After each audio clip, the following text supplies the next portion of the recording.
ನಮಸ್ಕಾರ ವೀಕ್ಷಕರೇ, ಸೂರ್ಯೋದಯ ಡಿ.ಆರ್ ಚಾನಲ್ಗೆ ಸ್ವಾಗತ. ನಾನು ಇವತ್ತು ಟೊಮೊಟೊ ಕರಿ ಹೇಗೆ ಮಾಡೋದು ಸಿಂಪಲ್ಲಾಗಿ ಅಂತ ಹೇಳಿ ತೋರಿಸ್ತಾ ಇದ್ದೀನಿ. ಇದು ಚಪಾತಿಗೆಲ್ಲ ತುಂಬ ಚೆನ್ನಾಗಿರುತ್ತೆ, ಬಿಸಿ ಅನ್ನಕ್ಕೂ ಕೂಡ. ನೋಡಿ, ನಾನು ಇವಾಗ ಇದಕ್ಕೆ 2ರಿಂದ 3 ಸ್ಪೂನಷ್ಟು ಆಯಿಲ್ ಹಾಕ್ಕೊಳ್ತಾ ಇದ್ದೀನಿ. ಆಯಿಲ್ ಸ್ವಲ್ಪ ಬಿಸಿಯಾಗಿ ಈಸಿಯಾಗಿ ಮಾಡ್ಕೋಬೋದು, ಟೇಸ್ಟಿಯಾಗಿರುತ್ತೆ. ಬಿಸಿ ಬಿಸಿ ಅನ್ನ ಜೊತೆ, ಚಪಾತಿ ಜೊತೆ ತುಂಬ ಚೆನ್ನಾಗಿರುತ್ತೆ. ನೋಡಿ, ನಾನು ಇದಕ್ಕೊಂದು ಸ್ವಲ್ಪ ಸಾಸಿವೆ ಹಾಕ್ಕೊಂಡಿದ್ದೀನಿ. ಹಾಗೆಯೇ ಸ್ವಲ್ಪ ಒಂದು ಅರ್ಧ ಚಮಚದಷ್ಟು ಜೀರಿಗೆ ನೀಟಾಗಿ ಸಿಡಿಬೇಕದು. ತುಂಬಾ ಚೆನ್ನಾಗಿರುತ್ತೆ ಟೇಸ್ಟು. ಇದಾದಮೇಲೆ ನಾನು ಒಂದು ಬೆಳ್ಳುಳ್ಳಿನ ಜಜ್ಕೊಂಡಿದ್ದೀನಿ. ಜಜ್ಜಿ ಹಾಕ್ಕೊಂಡು ಸ್ವಲ್ಪ ಲೈಟಾಗಿ ಫ್ರೈ ಮಾಡ್ಕೊಂಬಿಡೋಣ ಅದನ್ನು ಕೂಡ. ಇದಾದಮೇಲೆ ನಾನು ಇದಕ್ಕೆ ನೋಡಿ ಒಂದು ಈರುಳ್ಳಿನ ಸಣ್ಣದಾಗಿ ಕಟ್ ಮಾಡ್ಕೊಂಡಿದ್ದೀನಿ. ಮೀಡಿಯಮ್ ಸೈಜ್, ತುಂಬ ಚಿಕ್ಕದು ಅಲ್ಲ ತುಂಬ ದೊಡ್ಡದು ಅಲ್ಲ, ಮೀಡಿಯಮ್ ಸೈಜಲ್ಲಿ. ಇದು ನಾನು ಇವಾಗ ಒಂದು 3 ಜನ ಊಟ ಮಾಡ್ಬೋದು, ಅಷ್ಟು ಮಾಡ್ತಾಯಿದ್ದೀನಿ. ಇದನ್ನು ಸ್ವಲ್ಪ ನೀಟಾಗಿ ಫ್ರೈ ಮಾಡ್ಕೊಂಬಿಡೋಣ ನಾವು. ನೋಡಿ, ಇದು ನೀಟಾಗಿ ಫ್ರೈ ಆದಮೇಲೆ ಇದಕ್ಕೆ ನಾನು ಸ್ವಲ್ಪ ಕರಿಬೇವು ಹಾಕ್ಕೊಂಡಿದ್ದೀನಿ. ಇದನ್ನು ಕೂಡ ನೀಟಾಗಿ ಫ್ರೈ ಮಾಡಿಕೊಂಡು ಇದಕ್ಕೆ ನಾವು ರುಚಿಗೆ ಬೇಕು ಅಂತ ಹೇಳಿ 2 ಹಸಿಮೆಣ್ಸಿನ್ಕಾಯಿನ ಉದ್ದುದ್ದವಾಗಿ ಸೀಳು ಹಾಕ್ಕೊಂಡಿದ್ದೀನಿ.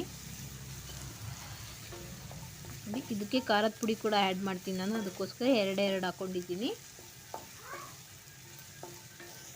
ಇದನ್ನು ನಾವು ನೀಟಾಗಿ ಸ್ವಲ್ಪ ಮಿಕ್ಸ್ ಮಾಡ್ಕೊಂಬಿಡೋಣ. ಇದಾದಮೇಲೆ ನಾನು ಇದಕ್ಕೆ ಒಂದು 4 ಟೊಮೊಟೊ ಕಟ್ ಮಾಡ್ಕೊಂಡಿದ್ದೀನಿ ಸಣ್ಣದಾಗಿ, 1 ಈರುಳ್ಳಿ, ಒಂದು 4 ಟೊಮೊಟೊ,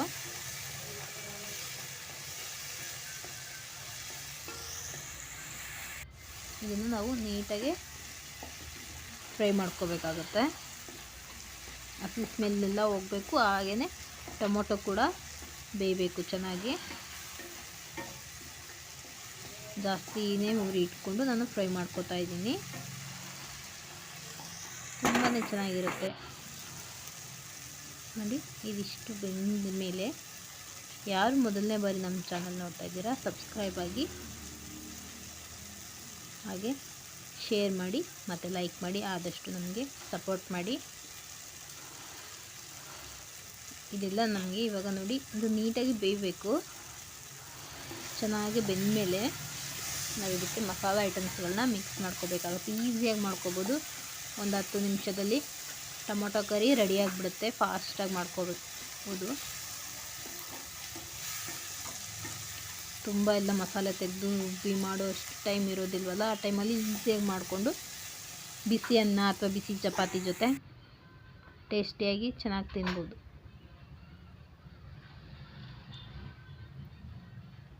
ನೋಡಿ, ಇದಿಷ್ಟು ಬೆಂದ ಮೇಲೆ ನಾವು ಇವಾಗ ಇದಕ್ಕೆ ಐಟಮ್ಸ್ಗಳನ್ನ ಆ್ಯಡ್ ಮಾಡಬೇಕಾಗತ್ತೆ, ಮಸಾಲಗಳನ್ನ.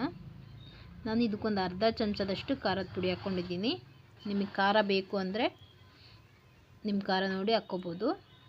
ಇದಕ್ಕೆ ಒಂದು ಅರ್ಧ ಚಮಚದಷ್ಟು ಧನಿಯಾ ಪೌಡರ್, ಹಾಗೆಯೇ 1 ಚಮಚದಷ್ಟು ನಾವು ಇದಕ್ಕೆ ಇವಾಗ ಗರಂ ಮಸಾಲ ಪೌಡರ್ ಹಾಕ್ಕೋಬೇಕಾಗತ್ತೆ. ನೋಡಿ, 1 ಚಮಚದಷ್ಟು ಗರಂ ಮಸಾಲ ಪೌಡರ್, ಹಾಗೆಯೇ 1/4 ಚಮಚದಷ್ಟು. ನೋಡಿ, ಇವಾಗ ಇಷ್ಟು ಆದಮೇಲೆ ನಾವು ಇದಕ್ಕೆ ಒಂದು ಸ್ವಲ್ಪ ಅರಿಶಿನ ಹಾಕ್ಕೋಬೇಕಾಗತ್ತೆ. 1/4 ಚಮಚ ಅರಿಶಿನ ಬೇಕಾಗುತ್ತೆ. ಇದಕ್ಕೆ ಹಾಕ್ಕೊಂಡು ನಾವು ಮಿಕ್ಸ್ ಮಾಡ್ಕೊಳ್ಳೋಣ. 1/4 ಚಮಚ ಅರಿಶಿನ ಹಾಕ್ಕೊಂಡು ಇದನ್ನು ಇವಾಗ ನಾವು ನೀಟಾಗಿ ಮಿಕ್ಸ್ ಮಾಡಬೇಕಾಗತ್ತೆ. ರುಚಿಗೆ ಎಷ್ಟು ಉಪ್ಪು ಬೇಕಾಗುತ್ತೆ ಅಂತ ಹೇಳಿ ನೋಡ್ಕೊಳ್ಳಿ. ನಾನು ಈಗಲೇ ಆ್ಯಡ್ ಮಾಡ್ತಾಯಿದ್ದೀನಿ. ಒಂದು ಅರ್ಧ ಚಮಚದಷ್ಟು ಉಪ್ಪು ಹಾಕ್ಕೊಂಡಿದ್ದೀನಿ. ನಿಮಗೆ ಟೇಸ್ಟ್ ನೋಡಿ ಕೂಡ ಉಪ್ಪನ್ನು ನಾವು ಆ್ಯಡ್ ಮಾಡ್ಕೋಬೋದು. ನೋಡಿ, ಇದಿಷ್ಟು ನೀಟಾಗಿ ಮಿಕ್ಸ್ ಆದಮೇಲೆ ನಾನು ಇದಕ್ಕೆ 1 ಲೋಟದಷ್ಟು ನೀರು ಹಾಕ್ಕೊಳ್ತಾ ಇದ್ದೀನಿ. ಇದು ಒಂದು 2-3 ಸ್ವಲ್ಪ ನೀಟಾಗಿ ಕುದಿಯುತ್ತಲ್ವ, ಕುದ್ದಾಗ ನೀರೆಲ್ಲ ಹೋಗಿ ಮತ್ತೆ ಕೂಡ ಗ್ರೇವಿ ಗಟ್ಟಿಯಾಗಿ ಬರುತ್ತೆ.